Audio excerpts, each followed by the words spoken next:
वालेकुम दोस्तों, ये मेरा लेमन का पौधा जो कि मेरे पास घर की छत पे 18 इंच के गमले में लगा है। माशाल्लाह इसके ऊपर फ्रूटिंग देखिए कितनी ज़बरदस्त आई है।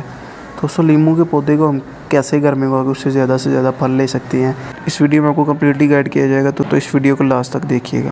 नंबर 1 पे दोस्तों, आप लीमू की कोई सी भी वैरायटी उगा रहे हैं तो आपने इस बात का खास ख्याल रखना है कि वो पौधा बीज से उगा हुआ ना हो। पौधा एयर लेयरिंग से तैयार होना चाहिए या ग्राफ्टेड प्लांट हो। आप नर्सरी से ग्राफ्टेड या एयर लेयरिंग से तैयार करदा प्लांट ला सकते हैं, क्योंकि बीज से उगा हुआ पौधा आपको 2 से 3 साल से पहले फ्रूटिंग नहीं देता, जबकि एयर लेयरिंग वाला या ग्राफ्टिंग वाला पौधा आपको पहले सीजन में ही फल दे देता है। अपनी किसी भी करीबी नर्सरी में जाकर उसे बोलने कि मुझे एयर लेयरिंग से तैयार करदा पौधा या आप क्राफ्टेड पौधा दे, बीज से हुआ हुआ नहीं होना चाहिए।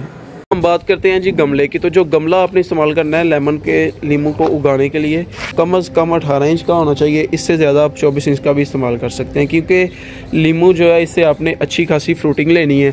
तो उसके लिए फिर आपको जो है इससे अच्छी जगह नीचे देनी होगी।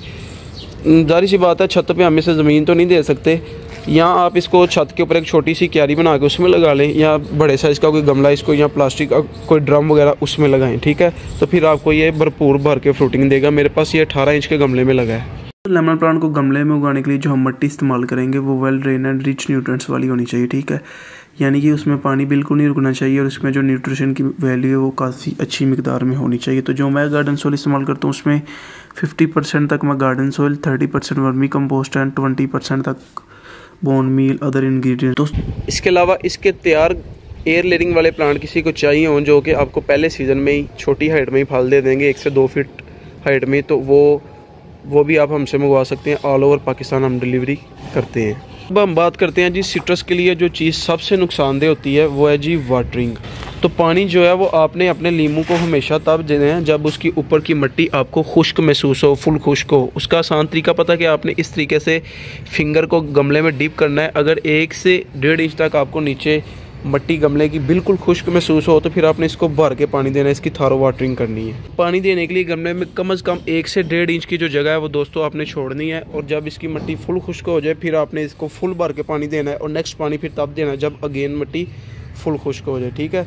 तो गमलों में लगे फलदार पौधों से ज़्यादा फल देने के लिए हमें खादें देना पड़ती है। अपने दिसंबर जनवरी के महीने से शुरू हो जाना है। ये वर्मी कंपोस्ट है दोस्तों, ये एक बहुत अच्छी स्लो रिलीज ऑर्गेनिक फर्टिलाइज़र है। इसमें 16-17 किस्म के माइक्रो न्यूट्रिएंट्स पाए जाते हैं, जिसमें nitrogen, phosphorus, potash, zinc, iron और कुछ विटामिन भी इसमें होता है। ये ऑल इन वन है, हमें डिफरेंट फर्टिलाइज़र इस्तेमाल नहीं करनी पड़ेंगी, यानी कि जिंक के लिए अलहदा, आयरन के लिए अलहदा, नाइट्रोजन के लिए अलहदा।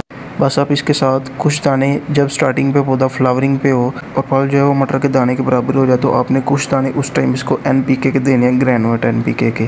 दोस्तों वर्मी कंपोस्ट पौधे की वाटर होल्डिंग कैपेसिटी को भी बढ़ा देती है, यानी कि ज़मीन में ऑर्गेनिक मैटर को बढ़ाती है। पौधे को पानी की कमी जाती का भी शिकार नहीं होने देती। फल को बड़ा करती है, फल का जो छिलका है उसको भी पतला करती है। फल फटने की जो शिकायत आ रही होती है वो जिंक की कमी से आती है या ओवर वाटरिंग की वजह से, उन दोनों को ये कंट्रोल करती है। पाकिस्तान में A+ क्वालिटी की वर्मी कंपोस्ट लेने के लिए आप स्क्रीन पे हमारा नंबर शो है, हमसे रब्ता करके मंगवा सकते हैं। हमारा खुद का फार्म है RS ऑर्गेनिक्स का, जो कि हम पूरे पाकिस्तान में डिलीवर करते हैं। दोस्तों गर्मियों में जब टेम्परेचर 35+ हो जाता है तो ज़मीन की मुकाबले में जो गमलों में हमने छतों पे पौधे लगाए होते हैं उनके ऊपर जो गर्मी का इफेक्ट है, हीट का इफेक्ट है, वो साफ़ नज़र आने लग जाता है। यहाँ तो पत्ते उसके जलना शुरू हो जाते हैं इस तरीके से। तो और यहाँ पौधे के ऊपर जो फ्रूट मौजूद होता है वो स्टार्टिंग पे जब उसका साइज़ छोटा होता है तब झड़ जाता है। तो इसके सलूशन के लिए यहाँ तो आपने अप्रैल, मई, जून, जुलाई, ये 4 महीनों में जब टेम्परेचर 35+, अमूमन यहाँ इस महीनों में तो जो टेम्परेचर है वो 40+ ही हो जाता है। तो इस महीनों में अपने पौधों को फुल गर्मी से बचाना है। उसके लिए आपने यहाँ तो इन्हें सायादार जगह में कर देना है, अपने छत पे कोई सी भी ऐसी जगह जहाँ पे सारा दिन का साया रहे। अगर नहीं आप कर सकते ये काम तो आपने इस तरीके से कोई सा भी ग्रीन नेट, ग्रीन शीट उसके नीचे पौधों को रख देना है। इसका जो आपने साया वो पौधों के ऊपर कर देना है, ताकि दिन की जो है वो सुबह टाइम की 1 से 2 घंटे की धूप सिर्फ इनके ऊपर पड़े।